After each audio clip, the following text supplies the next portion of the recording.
Walking through the hospital doors that morning to get my leg cut off was the most terrifying thing I've ever done. If you're making lemonade, you might as well build the lemonade stand and sell the stuff. But one of my side hustles was I took the first commercial bungee jump to Japan. And 3 months later, I was in Japan helping pushing Japanese people off of a tower. You're going to have to give up something to get what it is you're going to get. When I started going to school was to get in the FBI and chase serial killers. Money isn't everything. Or is it when you don't have enough? Good, bad, or ugly, I always ask, can I monetize it? And so I now have monetized getting my leg cut off. I went to GoDaddy, I typed it in, and it was available, monetizeyourmindset.com. All right. Yet another episode of C2C, Coach to Coach Central, where we have raw and honest conversations about building, coaching, consulting, online solopreneurship businesses. And I have another great guest today, Bart. Bart, welcome to the show. Thanks for having me. I look forward to our conversation. Yeah, well, I want to start right in. You know, when I read your LinkedIn bio, it says side hustle samurai. Tell me more. Tell our listeners, who you are, what you do, who you help. So as far as the side hustle samurai goes, I spent a lot of time in Japan. One of my first side hustles, or well, not my first, but one of my side hustles was I took the first commercial bungee jump to Japan. And so I've spent a lot of time in Japan. And the Bushido code, the samurai code, has a lot of good things for business. And the principles just translate into business principles. And that's why I like to use that as my motto as I go along. But as far as my story, I didn't go out thinking I was going to be the side hustle samurai or a side hustle business coach or strategist. My first goal in life when I started going to school was to get in the FBI and chase serial killers. Oh, wow. That was my dream job. Wow, exciting. And we had a family friend that was an ex-FBI agent. He said the easiest way in was through accounting. And once you get into the FBI, as positions pop up, you get to apply for those positions. And if you're good at it, you're going to get the position. So I wouldn't have to stay in the white collar side of things. I'm like, okay, with the advice of my dad and the advice of this friend of ours, I went and studied accounting. And I graduated with an accounting degree and minors in Japanese and Spanish. But before I graduated, I took a break and I went home to help my dad on the pig farm and improve my Spanish because we were down on the Mexico border in New Mexico. And so it was a great opportunity. While I was down there, this RK surgery, which was a corrective surgery for vision, had just come out. And I was making money and I was in a small town in New Mexico, no place to spend the money. It was burning holes in my pocket. So I said, okay, I'm going to get it done. And it worked great. I was 20/20 in one eye and 20/25 in the other eye until I was like 52. But I got back up to school to finish up my last quarter, started the application process in the FBI, and I found out I was disqualified because of that surgery. It was still considered experimental, and they didn't want to put tens of thousands of dollars into training me and then me go blind. And so I was devastated. What am I going to do? Because when I started my accounting degree, I found out two things. One, I wasn't very good at it. And two, I didn't really like it. I pay someone a good amount of money to take care of my accounting for me. And so I was devastated. What am I going to do? I was doing my part-time job as a landscaper that I did in college while I was going through school. And I was just like, oh no, I don't want to be an accountant. I applied at a couple of places And a buddy of mine who worked for a bungee jump company in the town that I was in, they had just sold a bungee tower to Japan and were looking for someone who spoke Japanese and liked adrenaline rush type of things, and that was me. And he jokingly asked me, "Would you like to go back to Japan?" And I thought about it for a split second, and I said, seriously, I said yes.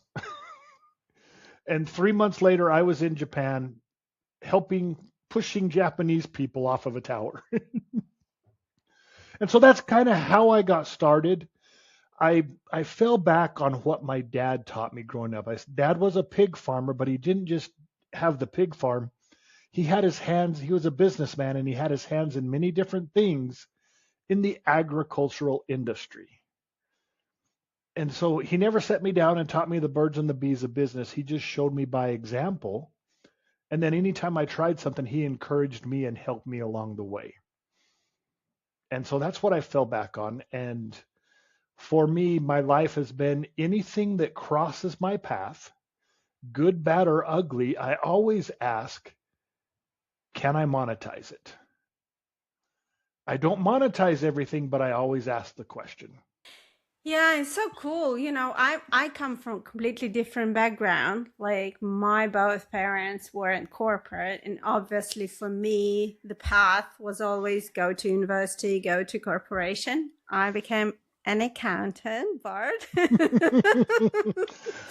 15 years. No offense intended. No worries, no worries. 15 years in a big four firm, large, big four. And then I'm like, okay, well, that was fun. I reached, pretty high, but now what? And I went in the wild, wild west of entrepreneurship. But it was so hard for me because I never had that example. Like I love how you say, although your father never taught you, but you saw this and Yeah. it was an example. And I think, subconsciously, it was always kind of not just accepted, but kind of is a normalized in my family. Anyone who's not a corporate is a crazy person. So it took me a while to normalize it in my head. And, to be honest, and some therapy hours, just walking through this. So, yeah. But that's okay. And I often work with folks who in corporate and they want to leave. And honestly, that's a hard move because majority of them, they this is the path their parents probably took. This is something that is kind of people around them, friends, colleagues. So for them, it's very scary, very hard move to transition into entrepreneurship. So let's talk about a little bit about samurai path. You said there are similarities. Maybe can you mention a couple? What can we learn from samurais that we as entrepreneurs could be useful for us? So one is loyalty, and and I kind of take that as being loyal to yourself and being loyal to your customer. So you have to, if you're putting out a product or you're doing something for your customer, so one of my side hustles is dog training. And so I need to put out a good product.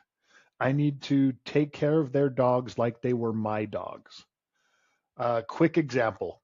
I use an e-collar, a training collar, and on my dogs, I put special equipment to make it more comfortable and to make it more tolerable to wear all day long. So if I'm going to do that for my dogs, it's an extra $60 to put this on the collar. But I do that for my client dogs because that's what I should do. If I'm going to do it for my dogs, I should do it for my client dogs. So in whatever industry you're in, if you're going to do it for you, you should do it for your other clients or for your clients. Another one would be with power, as you get bigger, as you grow your business, with that power or with that knowledge comes responsibility. And you need to share and take that responsibility to where it's not all just about you, it's about sharing with people. So you talk about how it's scary for you or for corporate world people to come into this business. And for me, it's all I know. So for me, it's scary to go the opposite direction, and I need to know that. I need to know that it's scary for you, and dig deep in. It's my responsibility to figure out what is holding you back. What are the things that are stopping you? And like you said, your parents are different than my parents. I always say that if you didn't grow up with my dad or someone like my dad, you don't think like I do when it comes to making money, when it comes to the different things that I do. There's a saying out there, it's jack of all trades, master of none. Have you heard that saying? Of course. Have you heard the full quotation? No. Okay, so how do you define what I just said? Jack of all trades, master of none. What does Uh, that mean? well, it's basically saying you need to focus on a specific craft and master it. And if you don't do this, that means if you try different things and if you do them kind of little here, there, it means you're not good at anything. Basically, that's how it's interpreted, I Okay, think. so here's the full quotation. Jack of all trades, master of none, though oftentimes better than the master of one. Oh wow, It's the complete opposite. it changes everything. But nobody uses it that way. And I get people No. that come to me Mm. and hit me with that. And I just say, well, do you know what it really means? Yeah, I know what it means. And then I tell them the full quotation, like, oh, Okay. no, I didn't know that. And so it's being able to share that knowledge and to help people understand what you're doing and not just try and pound it in their head. And then whenever you're doing anything, and so there's a samurai, the famous samurai Musashi, and he is the most decorated. He had 61 confirmed battles that he won, samurai duels that he won. And he produced a book called The Five Rings, which expounds upon the Bushido Code. And it talks about the foundation and have a steady foundation. And he's using this for samurai battles, but it completely translates into business. Right. If you don't have a firm understanding of what you're doing, what your competition is, what your ideal client is, your chances of success lessen the less you know. And so you got to have that foundation built in. And then and he calls that the earth. And the next one is water. Water goes around all the rocks. And so it's being able to be flexible and adapt as new information comes in. Because if you're in business, you have to be willing to adjust your focus or adjust your strategy based on the new information that comes in.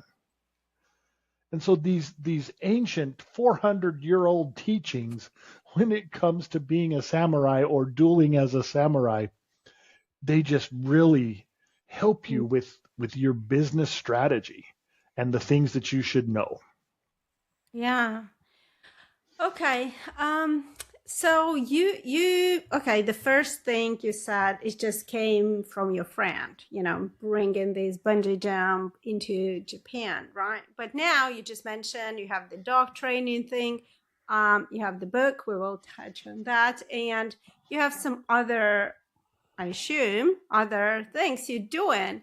How do you choose them? Because again, one thing that people struggle with, my clients struggle with, and I struggle at times, there are so many things out there. How do you choose? Which one you turn into business? And so that is a very important question, because the number one pitfall that people run into is choosing the wrong side hustle. And so I take my clients down a process where we build lists. Number one, I come in here into the situation without an agenda. I'm not trying to get you to sell my stuff. I'm not trying to get you to join my network marketing company and build your business through my business. I'm trying to help you identify the unique life experiences that you can turn into a stream of income. And so I have them ask, I want you to make a list of all the things that you like to do. And don't think in your head, oh, I can't monetize that, or that's not a right. Just make a big list of all the things you like to do. Then make a second list of the things you need to do. This one is kind of overlooked because a lot of the stuff we need to do, we don't really want to do. We have to do it because it's a necessity. And then the things you're already doing. Our time is precious. And so if we can monetize something that we're already doing, whether it's something we like to do, need to do, or already doing, then it doesn't take up much more of our time to focus and monetize that. Like I said earlier, anything that crosses my path, I always ask the question, can I monetize it? But then there's things I don't. So when I was in Japan, there is a Japanese restaurant, a chain restaurant that I love. It's Koko Ichiban Curry, and it's a Japanese curry restaurant. And my wife, who is Japanese, says it's kind of a hole in the wall for truck drivers, but I love it. I mean, when I land there, it's the first place I go and it's the last place I go before I leave. And so I thought I need to take this to America, because if you go to the towns where the American Army bases are close to, and you go there on a Friday or Saturday night, you think you're in America because all the GIs are there. And so I was like, okay, this is going to be awesome in America because everybody loves it. I had a Japanese friend of mine that was willing to give me the money to start this in America. And he said it in a way that I had to ask my other Japanese friends to make sure I understood him correctly. But it was basically, if we succeed, we split some money. If we don't worry about it. So it was free money. I got here to America, and I started doing my research on what it would take and all this stuff. And I got into it, and I don't want to work that hard. So I turned down the free money to start this business because I like to eat there. I love the stuff. I just don't want to be making it all day long or overseeing the making of it all day long. And so I wouldn't have done his money justice, so I said no. And so that's one way you got to. A lot of people, they say, okay, I wish I was Bezos, or I wish I was Musk, or I wish I was whatever billionaire you talk about. But do you really want to do what they did? Yeah. Musk never goes home. He sleeps in the office. He sleeps in the office, yes. Is that the lifestyle you want? If it is, great, go for it. But if it's not, don't even start, because you're not going to get there. Yeah. And so as you're looking at things, you're going to have to give up something to get what it is that you're going to get. Are you willing to give this up to get this? And so you got to, when you're doing your research and on your list, I say put those 3 lists into 2 lists. What do you like to do the most, and what do you think you could turn into income the quickest? And it's one of those things where you may be wrong, but at least it gets you doing the research. Okay. So when you may be wrong. So, well, let's kind of do an overview of what do you like to do, what do you need to do, what are you already doing? So my first side hustle, I started at age 15. I bought my first stereo when I was 11 years old. I worked all summer on the pig farm to save up the $285 to buy this all-in-one Sanyo stereo. Oh, I remember those. I know. I had a cassette deck over here. Mine actually had an 8-track player over here. So we're going way back. But I loved it. I mean, I would listen to the music, I would crank it, I loved it. But little did I know I just purchased a liability because every time I went to town, I had to buy the new tunes. And Mm. back then we couldn't just buy the ones we liked. We had to buy the whole thing. We had to buy the 2 songs that we liked, and it got a bunch of crappy songs we didn't like. Well, unless it's the best hits, but yeah. Yeah. And so when I turned 15, I got my driver's license and I turned that into an asset by starting a mobile disco business. So I would go and do dance parties. But in my small town in southern New Mexico, nobody was hiring 15-year-old DJs. So I had to create my own opportunity. I went to the community center. I rented the community center. I hired an off-duty cop for security. Mom and dad took money at the door. I spun records. Everybody danced, had a great time. And so I would do this after basketball games or football games on the weekend. And I made $600-700 a night as a 15-year-old kid back in the 80s. I was loving life because I was making money off of something I loved to do. Yeah. And that was a part-time gig for me all through college. And it's something I love to do. Yeah. Now that's tack on something I needed to do. So I don't know if in your research you know that I had my lower left leg amputated. But in 2024, March 25th, I had my lower left leg chopped off. I found out in about October of 2023. When I found out, of course, we have the initial shock and awe. But after it was over, I said, okay, I don't like this, but it's going to happen. There's nothing I can do about it. So how can I monetize it? That's literally how I think. Then 6 months post-op, I'm in an appointment with my prosthetist, and the conversation went something like this. Scott, so you know I interviewed 3 other prosthetists before I decided on you. He's like, yeah. Well, one of them had a guy that I could go to and talk to about what's going to happen, someone that's already had his leg cut off. You don't have a guy. I'm your guy. I said, Scott, I don't want a job. I want to talk to people. You send me the numbers. I'll talk to people and help them through what it is that I went through, that they're going to have to go through, because it's not easy. I mean, I've done some pretty scary, stupid, adrenaline rushing things. Walking through the hospital doors that morning to get my leg cut off was the most terrifying thing I've ever done, because I would be walking in and I wouldn't be walking out. And it's scary. And it's not only you're thinking about the pain, but you have mental things. What's it going to be like when I look down and my leg's gone? What's it going to be when I go out about and I don't have a leg? What are people going to think? Are they going to stare? What are they going to do? And so I went down the YouTube rabbit hole like crazy before I got my leg cut off. I wanted to give people the proper answers, guided by Scott, the prosthetist. And so I now have monetized getting my leg cut off. Now, I don't want your listeners to go out and start chopping off body parts to start a side hustle. But you've heard, when life gives you lemons, make lemonade. I take it one step further. If you're making lemonade, you might as well build the lemonade stand and sell the stuff. And so that's what I do. And so that's something I needed to do. My wife, before this happened, when it's time to go to bed, I brush my teeth and hop in bed.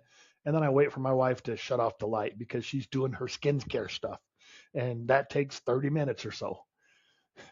Now with my leg cut off, I have 30 minutes of stuff I have to do for myself, because I got to take care of my residual limb.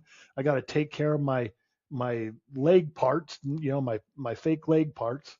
And now I have a nightly routine that takes about as long as my wife's does. And so I had to learn that stuff. I teach people how to do that now. Now let's skip to what do you need to do. A few years ago, I jumped into an Uber. My driver was Megan. I said, Megan, how is Uber treating you today? And she says, oh, I just do this part time as I'm driving to and from work. She was a nurse at a hospital that was about an hour away from her house. And so as she would go into the city, she would pick someone up and drive them to the city. Nice. And then as she was going home, she would pick someone up and drive them home. She made an extra $60, $70 a day. And it also gave her the opportunity to use the HOV lane, the passenger lane, if it was a traffic jam. And so she would get home quicker because she picked up someone. And I was just like, Megan, that's genius. Yeah. And so that's something that she was doing every day. She was already doing it.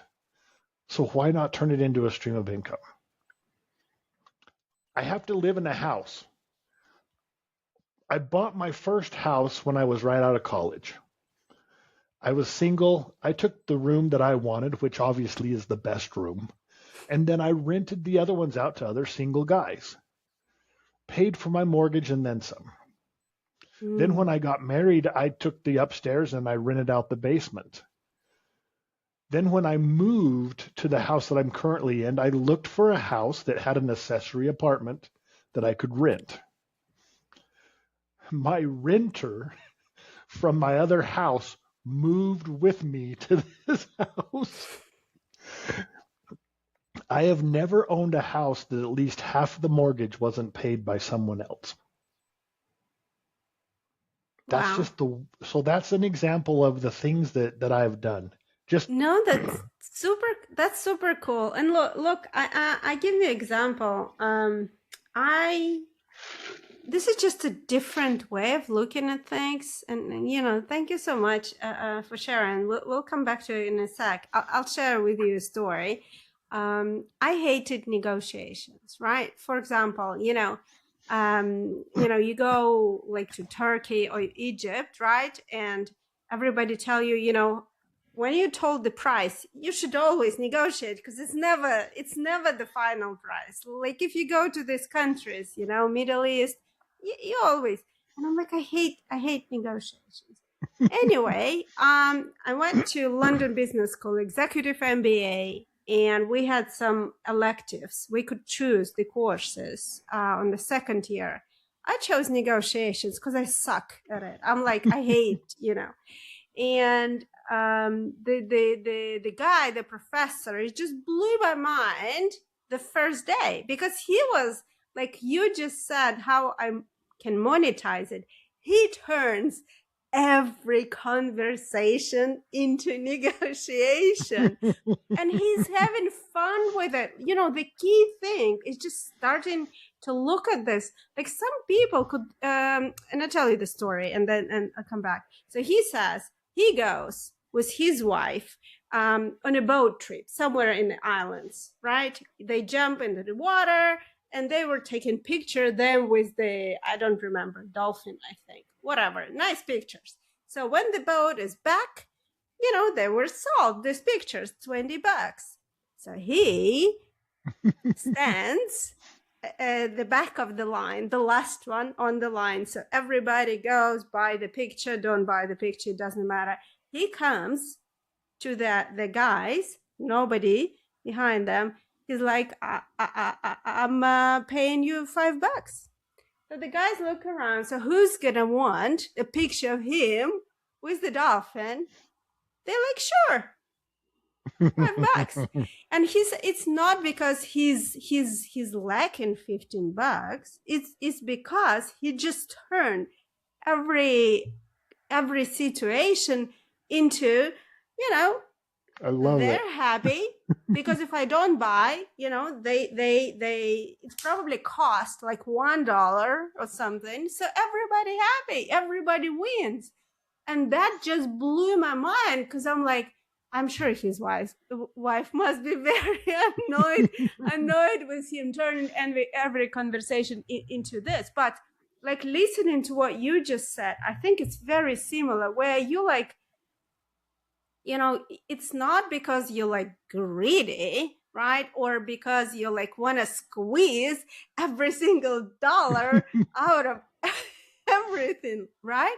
It's just fun for you. Just turn it into some sort of a game, I guess. I don't know. What would you say? For me, it's like it's just a different way of looking at things. Not only, you having fun, you getting benefit, like you're teaching other people or you're sharing your experience with, how you live after your leg is amputated. So you helping them, everybody wins in that situation. Yeah. What would you say? So it is kind of a game, but it isn't. So I've never done anything different. It's just the way I think. And so another quick example, we already mentioned dog training. Why am I a dog trainer? It's because I adopted a Rottweiler that was 8 months old, 90 pounds, and didn't know the word no. I called my buddy Sean, who's a dog trainer. I seriously could not leave him alone with my wife, not because he was aggressive, but because he was very mouthy. And seriously, if I left it alone once and I came home and her arms were bruised because the dog was mouthy and she bruises easily. And I was just like, okay, make sure everybody that sees you knows that wasn't me that did that. Exactly. But I kept calling my buddy Sean, who's a dog trainer. I said, Sean, Rex is doing this. What do I do? He would tell me, and I'd call him again. Rex is doing this. What do I do? By about the third phone call, maybe the fourth phone call, Sean says, Bart, we're doing a train the trainer program. Why don't you come and learn how to be a dog trainer? I did. And it was right before, it was probably a year before COVID happened. And man, when COVID hit and things kind of started to shut down, dog training was a godsend because everybody went out and they got dogs. And now they had, they adopted these dogs. Legit reason to go out. and then they got free COVID money from the government and they were paying trainers like crazy. And it was a godsend because one of my Japanese, so I'd also do Japanese exports to, camping trailers, Ford and Dodge diesel pickups, big stuff. That kind of went down because inflation went up and, you couldn't tell them when they were going to get their product because the manufacturers didn't know when people were going to come into work or when they were going to get the parts. And so my Japanese exports went down. My dog training went up. And so that's why I have multiple streams. So my wife, like I said, she's Japanese and she goes home to Japan. And as she goes home to visit, she gets her health checks done a lot of the times. And it was probably 10, 12 years ago, she called me from Nagoya, Japan, and she calmly informed me that the initial tests were cancerous. And so obviously my first thought was I could lose my wife. Yeah. My second thought, sadly, was we can't afford this. I can't afford to drop everything and be by her side as she goes through whatever it is she's going to go through. So money isn't everything, or is it when you don't have enough? Yeah. Now, luckily for us, the biopsy came back negative for cancer. She just had to have surgery to remove the tumor. But it was a wake-up call for me because back then I still was doing multiple streams, but I wasn't serious about it like I am now. And when that happened, it was a wake-up call. And I tell people, why do you have to wait for life to happen to get your wake-up call? You need to do it before life happens. I have a saying, what happens when what happens happens? Are you prepared? Mentally, physically, and financially.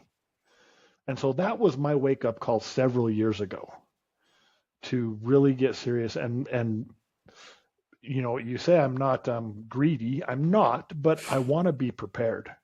Yeah. Oh, 100%. And I don't claim to create millionaires. That's not my purpose. My purpose is to help you have the extra money to deal with whatever happens when what Mm, happens happens by monetizing the things that you already know and do. yeah. No, I love that. I had a Zoom coffee call. I do them often today, this morning, with a lady, a lovely lady from Ireland who is a podcaster like me. And 6 months ago, she started a podcast about Irish music etiquette. Like, like this is such a niche Yeah. thing. She got 20,000 downloads. She said people are waiting for her next episode. They're thirsty all over Wow. the world. 40 million Irish people in the US, believe it or Uh-huh. not, way more than in Ireland. So just back to your point, she is an Irish music, obviously Irish musician, and she just thought, well, it seems like this is missing. I already doing this. I love this. Why don't I start talking about this? So Exactly. whatever small or niche or like very specific, I think the more specific the better. So just back to your point. So I want to touch on the book, because you do have a book. uh, tell us a couple of words. When did you write it, publish it? How did it come about? So the book's called Monetize Your Mindset, Create Yep. Financial Security by Monetizing What You Already Know and Do. And I was sitting in a let me restart that. I was I was a volunteer at a drug rehab center. I was teaching them how to speak and tell their stories without swearing, I guess is how we'll put it. I was doing a Toastmasters style club inside this 90-day in-house drug rehab center. And I was sitting there and I was listening to Jen, and she was telling her story and how until she went to college, she didn't realize that people didn't go home to the same environment she was in. Because when her family was out and about, they were somewhat normal. It wasn't until she went home that the abuse and the neglect happened. And she thought everybody was out and about acting normal, and everybody went home to the abuse and the neglect. And so I am sitting there in this audience listening to her. And I think I had seen an article on Facebook, and I believe my sister put it out there. She denies it, but I say it was her. And the article was how to live on less than $28,000 a year. And I was when I saw that article, I was just like, why would I read that? Teach me how to make more than $28,000 a year. And so I'm sitting there and I hear Jen and her story, and I thought, you know what? It's the same with me and the way I think about making money. People don't understand because they're not used to the way I think. If you didn't grow up with my dad or someone like my dad, you don't think like I do. I need to share this. And so that's when I started writing the book, and it was painful. Back then, before AI, writing a book was painful. I wrote every page, and then I had my creative editor go over every page. I spent hours on a Zoom call with my creative editor, going over every word and arguing with him because he was making sure every word meant. Every word was meaningful, every word had its value, and he needed to understand every word. And anyway, and so that's how the book came about. And I really think that I think a lot of times I feel like things are divinely put in my head. And I'm not talking about a prophet or anything like that, but the thought came to my head, monetize your mindset. I went to GoDaddy, I typed it in, and it was available, monetizeyourmindset.com. I bought it. I didn't even know what I was going to do with it. I mean, I have a book, and I knew I wanted to talk about this, but I bought it and I held on to it. And that's kind of how the book came about. And it's not a what to do book. It's a how to think book to get you. A lot of times when I work with someone, I want to give a quick example of a friend of mine. She's a bus driver. She's a school bus driver. And she wanted to do a party bus that would go to and from concerts or ball games or whatever. So you didn't have to worry about the parking. You didn't have to worry about alcohol. You could go have fun. She takes them to and back. And so I said, okay, Stephanie, I know you're stuck on this thing. I know you want this thing. I want you to go through my process. And so she did. She went through and I said, okay, continue to grow this list. We'll meet next week. 2 days later, she called me and she's like, I'm so mad at you. Like, what? I woke up at 3 o'clock yesterday morning and I couldn't go back to sleep. I got to get on the bus by 5:30.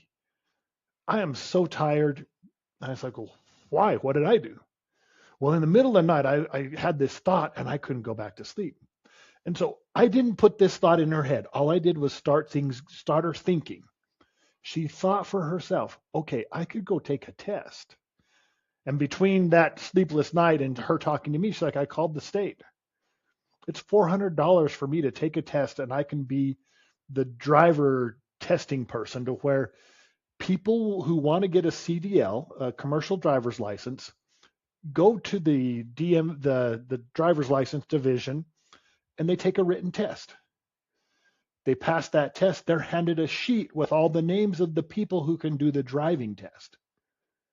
She could get her license to do the driving test if she has her own bus or her own vehicle. And so for this little extra effort, this little extra expenditure, she now can make $200 to $250 a pop giving people the driving test that takes an hour if she has her own vehicle. And she was so excited about that. And she didn't do the party bus. They actually did a dump trailer, so a dump truck. So they still have their own vehicle, but she can do this extra and make good money for just this little bit of effort. Yeah. I didn't do that. She did. All I Right. did was get her to start thinking about things, seeing things that she may not be seeing because she's too close. Yeah. And like you said, it's changing the way you look at things. You know, that's the little story I told you about negotiations. Now, you know, believe it or not, every time, okay, maybe not at a like grocery store, but any other big transaction, I always ask, like, hey, do you have discounts for repeat customers? Or what if I buy, you know, more? Do I get kind of extra something, bonus? Like I always negotiate. And before, it was never on my mind. And I kind of, my attitude was it's kind of cheap to ask for discount. It's kind of, you know, it shows as if I'm, you know, I don't have money. But no, it's not. It's just switched kind of flip in my head that I no longer, you know, ashamed, scared. So I think what you do with people is the same. You switch the flip where now anything that happens in their life, good or bad, they're like, well, how can I monetize it? So I think you do the same with your process that you have. You do the same. Well, you mentioned as we started this call, before we started this call, you mentioned you have some sort of assessment, the blind spot assessment. Tell us more a little bit. It's the 1K blind spot assessment. It's 40 questions, multiple choice, and you take this test, and within 10 minutes you're going to know what you're good at, but it's also going to reveal the blind spots that you may have and that you may need to take a look at and focus on so that you can overcome those issues so that you can make the extra 1,000 a month or 2,000 a month or 20,000 a month, whatever it is you're looking for and can do. I cannot wait to finish this call and go and take that assessment. I'm so excited. So what is the address? We're going to put the links obviously in the show notes for those who are listening. Can you tell the address of that assessment? It's youridealsidehustle.com. Perfect. We're going to put the link. All right. Before we kind of wrap this up, one question is just nagging me, and I'm going to ask it. Like, so this is the thing that you do, right? You know, your dog training and, you know, some other things. Why do you call it a side hustle? And, you know, side hustles sometimes have a little bit of like this negative connotation, kind of a thing I do on the side. Maybe I don't put too much attention. And I'm not saying that I have this, but, you know, why do you call it a side hustle versus like the thing that you do? Because I do so many of them, for one thing. But if it's a side hustle, it opens me up to have freedom, to have free time. I work when I want. Okay. You know, obviously, if I've committed to something, I have to do the work. But I do it on my terms. And I may work, I may work more than most people put into their job. The difference is I can control it and I like it. So with what I do, I help people identify their ideal side hustle, and then I teach them how to use AI to save money, save time, and to increase your chances of success. So I study AI a lot with the new things that are coming out every day. And I sometimes have to force myself to go to bed. It's 2:00 in the morning. I'm like, okay, I got to get up early. I better go to bed. Because I'm having fun. And it's not fun. It's just I enjoy it. It intrigues me. And so that's the difference. When it's a main hustle, you have to do it.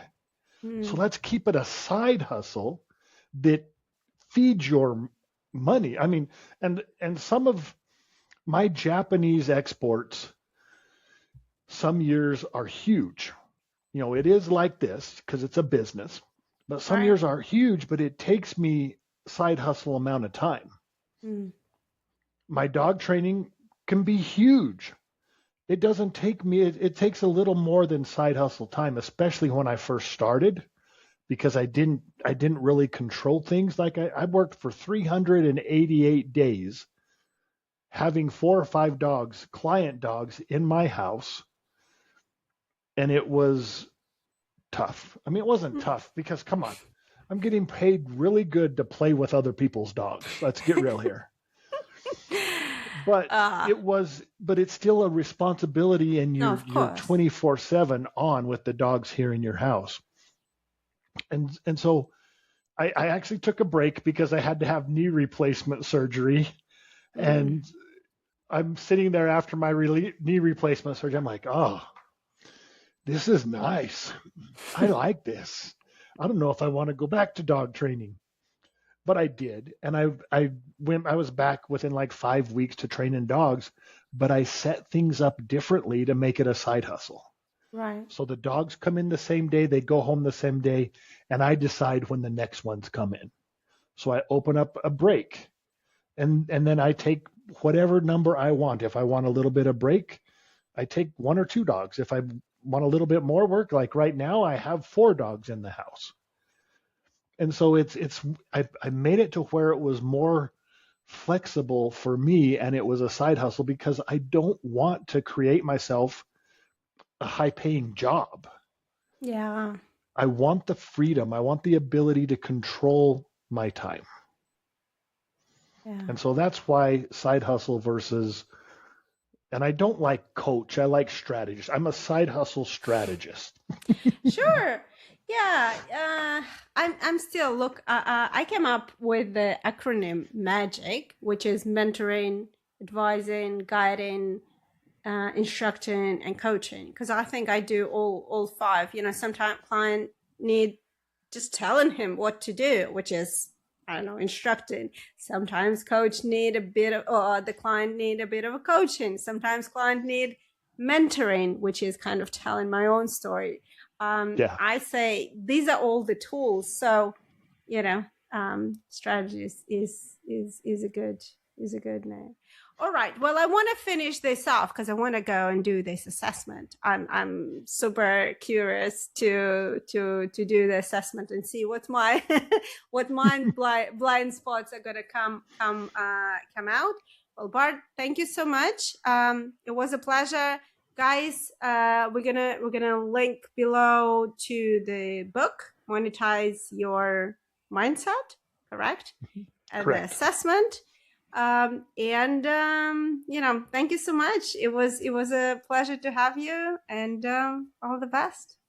Thank you. I enjoyed the conversation.